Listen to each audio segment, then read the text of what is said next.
Đi nơi gió lệ hà nằm lâu lo có vẻ sân đâm tu hùng ping đinh chu Bethlehem Mary runin vain miso cây đến mun to ma hùng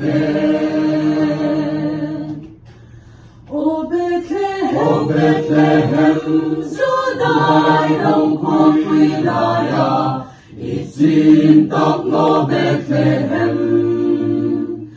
Isuran thong on tung sukati, kami Israel veng tu ding chu.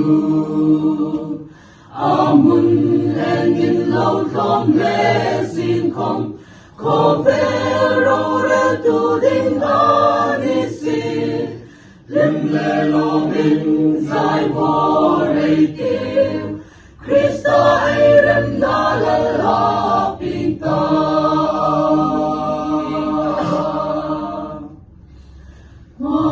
Ngày na in cột lim ta kan hong, nang tin si tin rem hai ta ding in. O unaw ilan si bay pugi, ilong rero din sungka hong ro. O Bethlehem, Judai rong kong wilaya, itin tak no Bethlehem. Isuman thong tung sukati, kami Israel veng tu ding chu. Amun enin lau thom le sin kom, ko vero re tu ding anisi, lim le lo min zai vo re kiu, Christa e rem na la la pinta.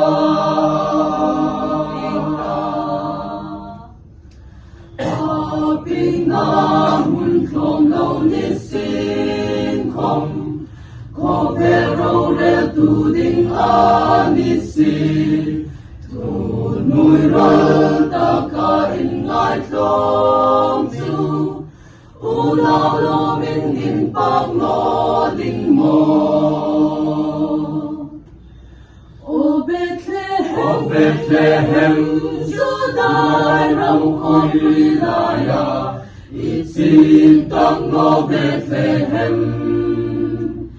Isuman thong tung sukati, kami Israel veng tu ding chu. Amun engin lau thom le sin kom, ko vero re tu ding anisi, lim le lo min zai vo re